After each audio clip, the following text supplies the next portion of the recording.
Greetings from the Book Whisper. Every story is a journey into a world of love, passion, deception, and self-discovery. Close your eyes, let the sounds carry you away, and may this story touch your heart. The Hushwood Vow. A novel in 5 parts. Setting, Hushwood, a small town in the Pacific Northwest. Chapter 1, The Homecoming.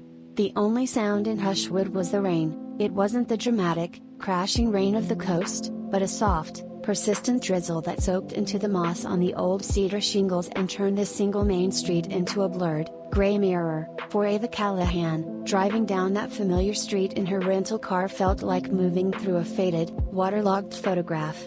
She was back for a funeral. Margaret Maggie Finch, the town's unofficial matriarch and owner of the Hushwood Inn, was gone. To most, she was the kindly old lady who made the best blackberry pie in 3 counties. To Ava, she was the woman who had taken in a shattered, pregnant 17-year-old and given her a job, a room, and a silent promise never to ask about the father. A promise Maggie had kept until her last breath, which came 2 days ago in the same 4-poster bed where Ava's daughter had been born.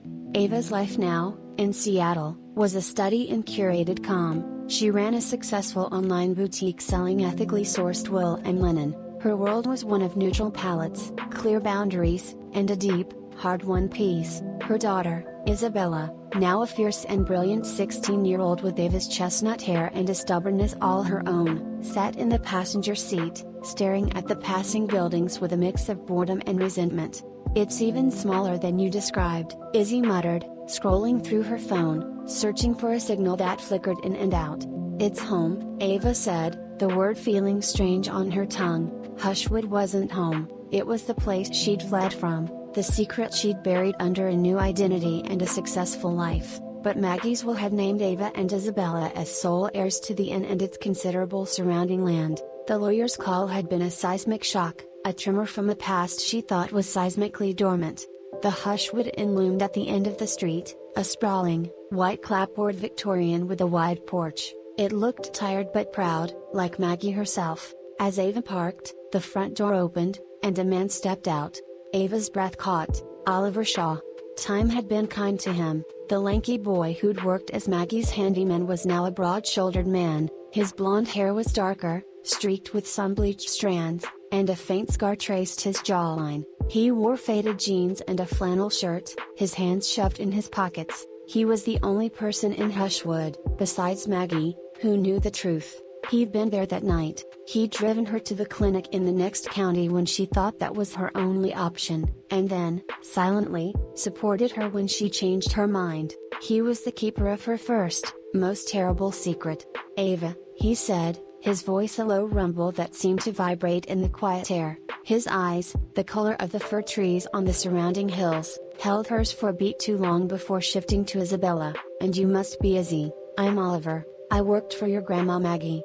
Izzy offered a polite, wary smile. "Hi." The funeral was a blur of damp wool suits and casseroles, of platitudes from people whose names Ava barely remembered. She saw the glances, heard the whispers rustling like dry leaves. "That's Ava Callahan, Maggie's girl left in quite a state all those years ago. Pretty thing, the daughter, looks just like her." The speculation was a low hum beneath the hems. After the graveside service, as people milled about the inn's parlor, a new arrival made the room go quiet. Henry Blackwood. Even at 55, he carried the arrogant grace of old money and local royalty. His family owned the lumber mill that employed half the town and most of the land around it. He was flanked by his son, William, a polished, cold-eyed copy in his late 20s. "Ava," Henry said, taking her hand in both of his. His grip was firm, damp. "A tragedy. Maggie was a treasure. The town won't be the same." His eyes, a pale, calculating blue, slid over her shoulder to where Isabella was talking quietly with Oliver by the fireplace. A strange, intense focus tightened his features for a second. "Your daughter is stunning. The very image of you at that age."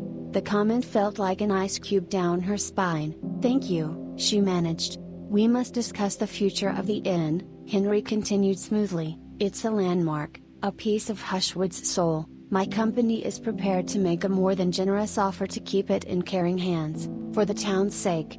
The subtext was clear: a woman from the city, an outsider again despite her history, shouldn't be trusted with the town treasure. Ava felt the old, familiar pressure to comply, to be grateful for the attention of the Blackwoods. She'd felt it from Henry's late wife, Eleanor, who had led the charity committee and the gossip chain with equal fervor.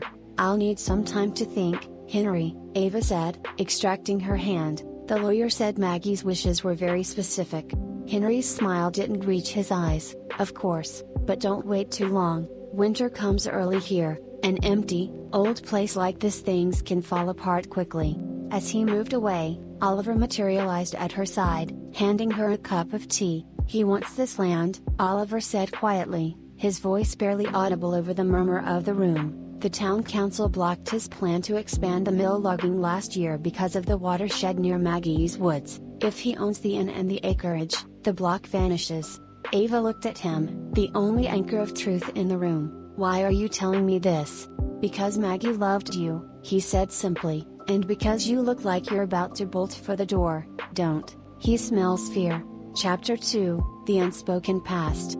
Ava decided to stay for the summer, for Izzy to get to know her grandmother's legacy, and to decide the inn's fate. Oliver stayed on as caretaker, a silent, steady presence. He fixed leaky faucets, creaky floorboards, and began the Herculean task of repairing the wraparound porch. Izzy, to Ava's surprise, took to him instantly. He taught her how to identify edible mushrooms in the damp woods, how to split wood, and listened to her rants about the inadequacies of Hushwood High with a patient smile. Watching them, a deep, dangerous warmth bloomed in Ava's chest. It was intertwined with a sharper, more painful feeling, the ghost of what might have been. Oliver had loved her once, with the fierce, uncomplicated passion of a small-town boy. She had loved him back, but she had been a scared girl with a world of trouble inside her. He'd offered to marry her, to raise the baby as his own. She'd refused, not out of lack of love, but out of a crushing conviction that she would ruin him, tie him to a life of scandal and struggle in this tiny town. So she'd taken Maggie's help and left, breaking his heart to save him, or so she'd told herself. Now, history was replaying in a minor key. Henry Blackwood's offers became more frequent, more pressured. His son, William, started showing up at the inn on flimsy pretexts, his eyes following Isabella with a possessiveness that made Ava's skin crawl. Rumors, sly and poisonous, began to circulate at the town's only diner, that Ava was going to sell to a hotel chain from the city, that she'd only come back for the money, that Isabella was awfully friendly with Oliver Shaw, a man 20 years her senior. The past and present collided one afternoon when Ava, searching for old photo albums in the inn's attic, found a locked cedar chest. The small key was taped underneath it. Inside, beneath bundles of letters and embroidered linens, was a manila envelope. It contained a birth certificate for Isabella Callahan, father's name, unknown, and beneath it, a DNA test result, dated a few months before Maggie's death.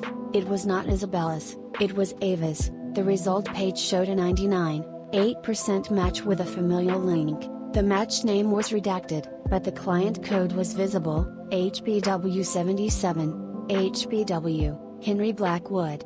The floor seemed to drop away, memories, hazy and painful, surged the senior year bonfire party at the Blackwood estate. The spiked punch, Henry finding her disoriented and leading her away from the noise. His voice soothing, his hands, she'd buried it so deep, told herself it was a blurry, shameful mistake she'd made. She'd never named him, not even to herself. He was Henry Blackwood, she was Ava Callahan.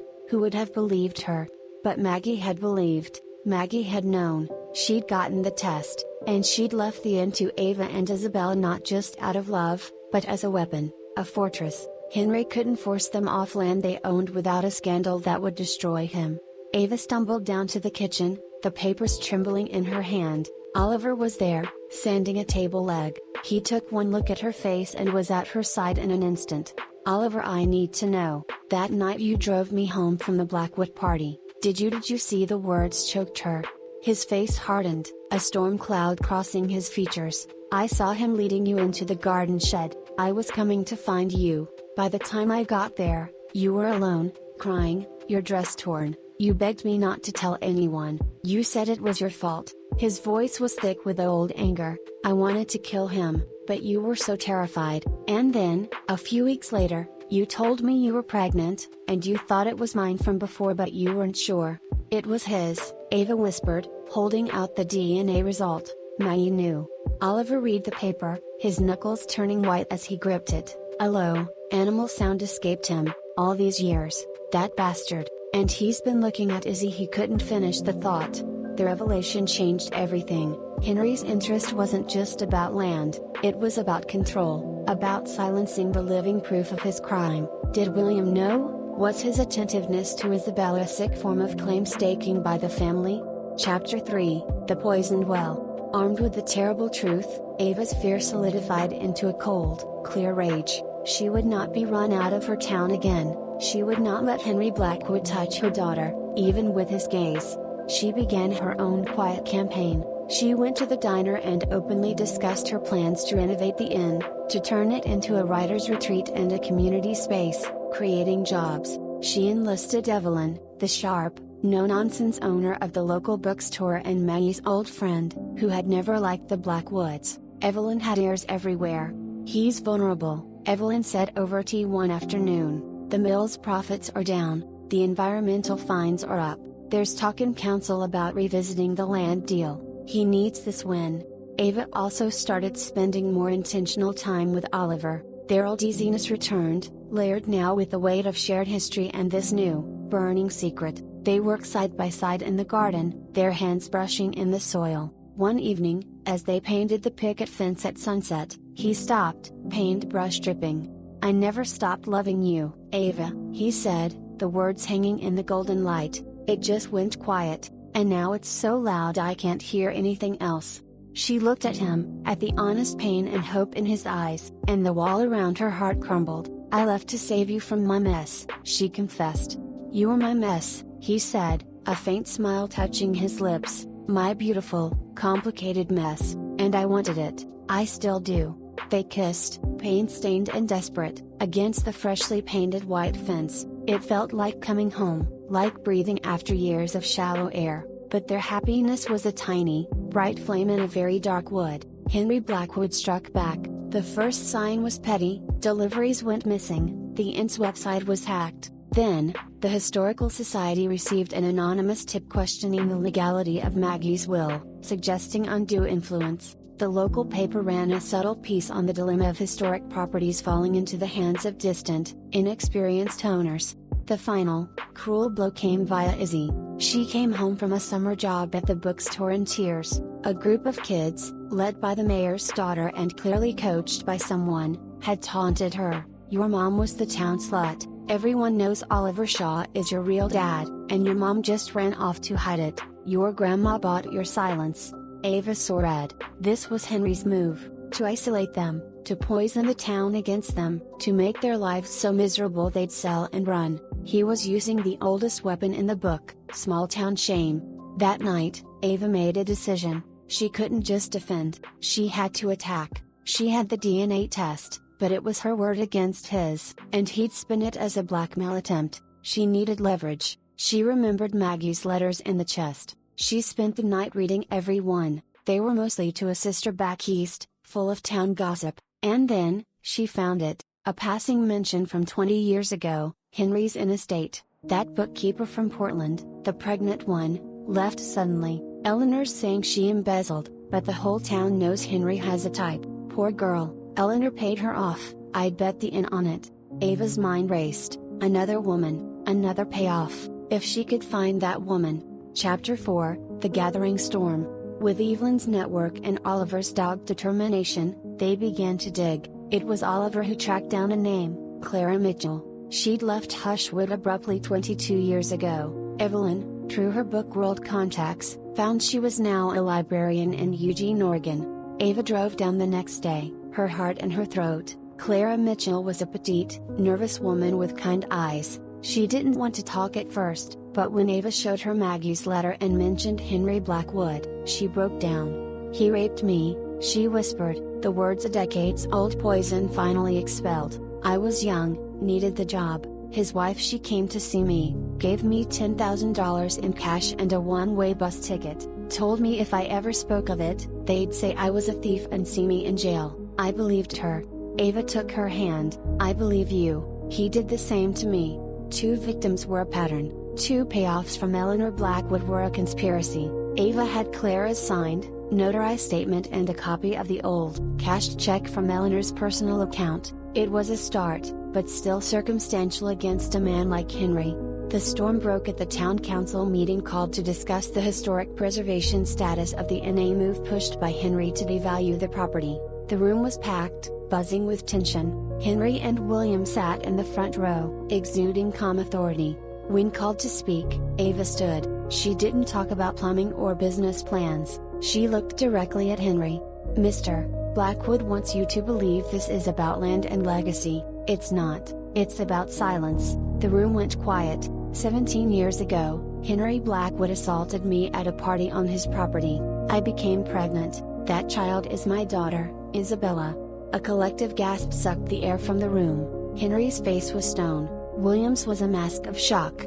"This is slanderous nonsense," Henry boomed, rising to his feet, a desperate attempt to avoid losing a property she can't manage. "I have a DNA test proving paternity, ordered by Maggie Finch," Ava continued, her voice steady, projecting the words to the back, "and I have the sworn testimony of another woman, Clara Mitchell, who left this town 22 years ago after a similar assault and a payoff from Eleanor Blackwood." She held up the documents. The room erupted. Henry's mask of civility shattered into pure, undiluted fury. "You lying bitch! You're trying to destroy my family." It was Oliver who spoke next, from the back of the room. His voice was calm, deadly. "I saw it, Henry. I saw you lead her away, drunk and confused. I found her afterward. I've kept quiet for 17 years for her sake, not anymore." The testimony of Oliver Shaw, a man known for his quiet, unimpeachable integrity, was the tipping point. The council members looked horrified. The town's perception of its first family was fracturing in real time. Henry, seeing the tide turn, did the only thing he could. He attacked the messenger. "And you," he spat at Oliver, "the faithful dog, you've been in love with her since you were kids. You'd say anything. This is a conspiracy by a gold digger and her pathetic, love-struck handyman to steal what's mine." In the chaos, William stood up. He hadn't known. The revulsion on his face as he looked from his father to Isabella was genuine. He turned and walked out of the meeting, leaving his father alone at the front. The meeting adjourned in pandemonium. No decision was made about the inn. A far greater verdict had been rendered in the court of public opinion. Chapter 5, The New Ground.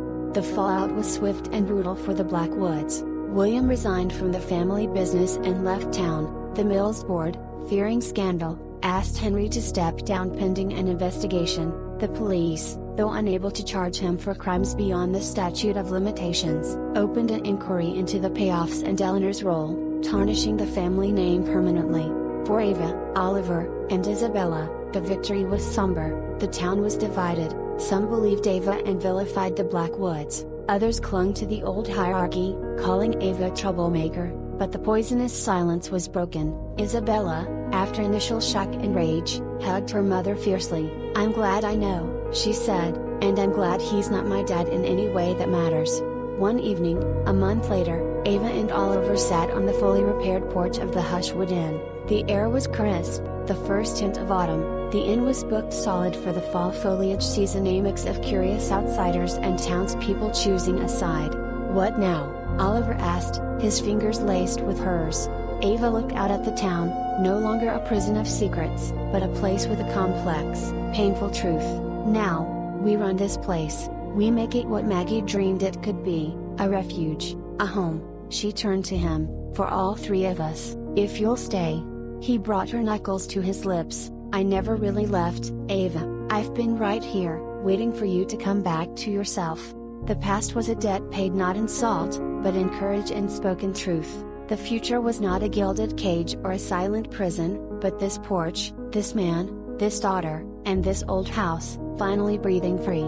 The deepest intrigue, Ava realized, wasn't in the secret kept, but in the profound, ordinary peace that could only be built after the last secret was told. And just like that, another journey on the Book Whisper comes to an end. We hope it was worth your while. If this story found a place in your thoughts, help us keep the magic alive. Subscribe and hit the bell so you never miss the next world we explore. Your like is the best signal telling us which tales to tell more of.